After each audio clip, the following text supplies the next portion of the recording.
Day of a Life as a 21 years old, third year college.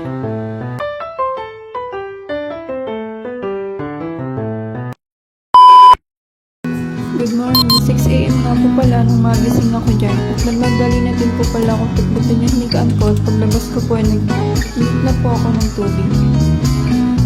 Magtitip lang nga po pala ako ng energy dyan para naman po magkalaman ng tiyan ko. Ito nga po, inumin ko energy dyan kasi naman po kahit di yan po magtinapay yung magubusog ka na po dyan.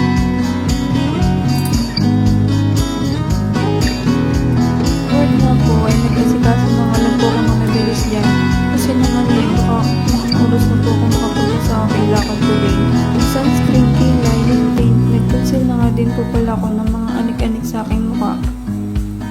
At naglagay na din po ako dyan ng pula sa aking pisngi para naman hindi tayo mamukhang spasol.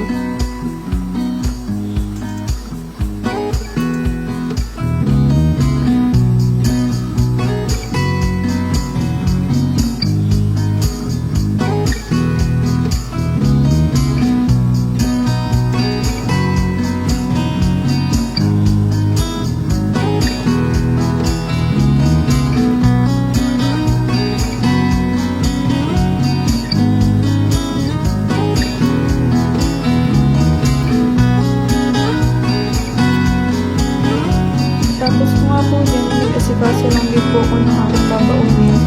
Pagkatapos ko nga po pala magkape kanina ay nagsalang ako ng sinaing.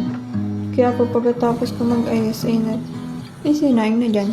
Alangan naman be, sino mag-isaing dyan? Nga din po ako dyan papunta dun sa may unahan para po makasakay namin sa tricycle. At papunta nga po pala ako dyan sa Central Plaza. Kasi po dun po yung sakayan pala ko. Tapos forward po, nakasakay na po ako dyan. After 30 minutes po, nandito na po kami sa lagot.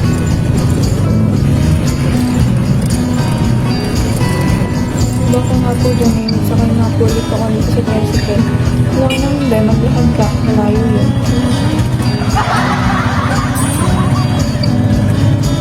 Saka po pala yung pupuntahan ko. Wala po ko masyadong video doon kasi po bawal po kasi ng video. Around 4:30 nga po ng hapon ako nakarating dyan. Pagka-uwi ko nga po ay nagpahinga lang po ako saglit at naglaban na din po ako dyan para naman fresh na ulit. Nag-ice nga lang po ako ng slight dyan kasi po bala ko sanang lumabas. Kaso ay unti-unti ko na nga din pong nararamdaman ng pagod. Kaya sabi ko ay bukas na lang.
Bandang 7 na nga po yun. Nagluluto nga po pala ako ng itlog at isang pirasong tuyo. Kasi sayang naman po kung hindi ko kakainin yung pero kung kanin kanina. Eh baka masira lang. Sayang naman.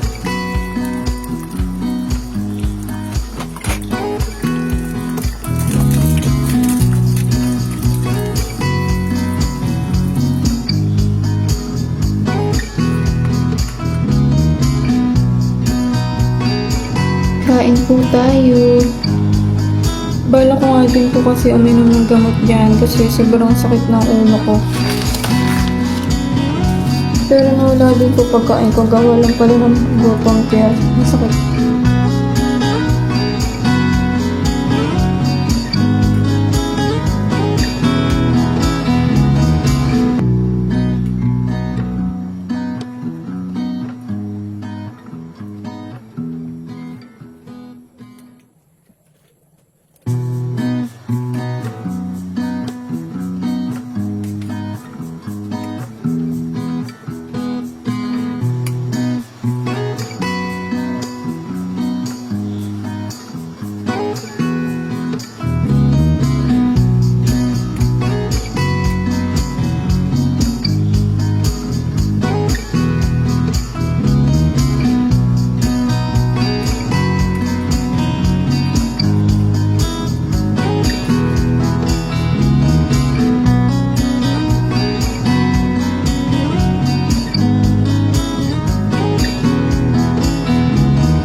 Tapos kung nga po kumain, hinugasan ko na din po agad itong kinainan ko.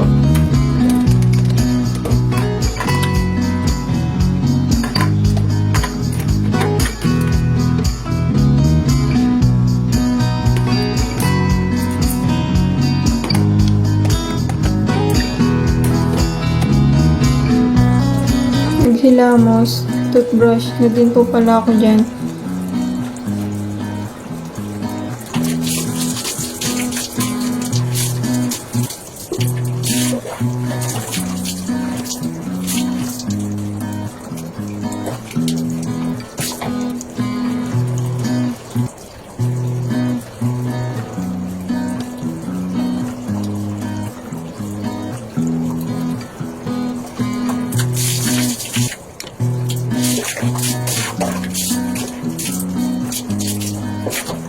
Tapos ko po, pinatay ko na din po itong ilaw. Sinara ko na din po yung pinto namin. Naka-double lock po yan para safe. Dito na lang po. Thank you for watching.